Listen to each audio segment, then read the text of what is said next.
Et nous sommes dans les locaux du Caribana qui travaille pour la 30e édition de son festival avec une nouveauté, Ivan. La nouveauté, c'est le e-Caribana qui a lieu le dimanche. Alors raconte-nous un petit peu comment est venue cette idée. C'est une idée un peu bizarre qui est née d'une initiative du Caribana à la base, qui a contacté la Swiss Sport Federation. Et eux se sont référés à moi du coup pour y inclure du Smash Bros, comme je suis un expert dans le milieu de Smash Bros particulièrement.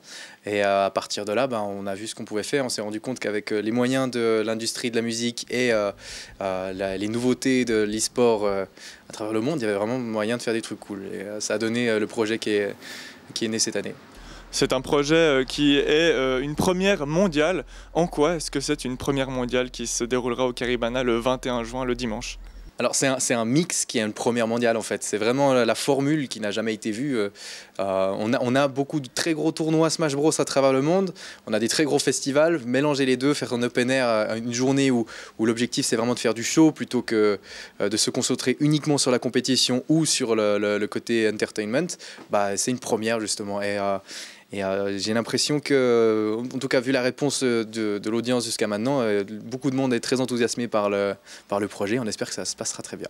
Oui, ça se passera le dernier jour du festival. Il y aura toujours, comme d'habitude, 4 jours de musique avant. Revenons sur cette journée du dimanche, le Super Smash Bros Ultimate. C'est le nom du jeu. Qu'est-ce que c'est exactement comme jeu, toi qui le connais si bien ? C'est un jeu de combat, c'est un jeu phare de la société Nintendo, que vous connaissez probablement, qui est une société qui cherche à viser les familles et les enfants principalement. Et ils ont fait un jeu de combat où toutes les créatures de cet univers-là en fait se tapent dessus. Donc on a Mario contre Pikachu par exemple. Et ce jeu de combat est très familial mais aussi très poussé d'un côté e-sportif, comme il y a tellement de fans à travers le monde autour de ce jeu. Vraiment on a un jeu qui a évolué à des niveaux assez hallucinants et qui a donné un côté e-sportif très intéressant. Donc c'est ça qu'on aura le plaisir de voir ce dimanche-là. C'est les meilleurs joueurs au monde, dont MKLeo, le numéro 1 mondial, qui va se friter contre les meilleurs joueurs européens qui auront aussi enfin la chance de s'affronter sur une belle scène contre ces meilleurs joueurs-là. Comment vont se dérouler les tournois ? Il y a un tournoi professionnel et un tournoi amateur ? Alors c'est ça, on aura un tournoi professionnel avec 32 participants qui sont choisis à l'avance en fait, qui sont les meilleurs joueurs au monde, qui vont pouvoir se frotter aux meilleurs européens. En fait, c'est une des premières fois aussi où on a un clash de ce type-là. Et il y a une possibilité de se qualifier pour ce tournoi-là. On va faire un qualifier de 264 participants où 8 spots, en fait les 8 premiers vont s'ajouter à ces 32. Et à côté de ça, si vous n'avez pas réussi à battre les meilleurs européens, malheureusement, vous en serez plusieurs j'imagine, il y a toujours la possibilité de participer au tournoi amateur à côté, à 128 participants pendant le festival.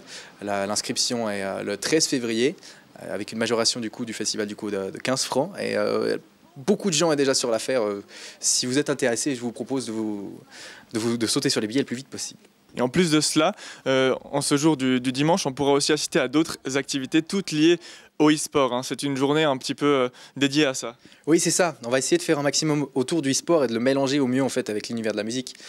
Donc on aura du rétro gaming, des jeux musicaux, dont par exemple un Just Dance géant sur la scène du lac, quelque chose dont les gamers raffolent en fait. On aime tous déhancher entre potes. Et tout ça mélangé en même temps avec des experts de la scène aussi qui vont venir vous parler. L'idée de l'univers famille, c'est de pouvoir proposer aussi aux parents de découvrir l'univers des jeux vidéo que les enfants tiennent tant. Et du coup, on aura des experts qui vont pouvoir parler par exemple des problèmes de santé, comment conseiller les familles, tout ça.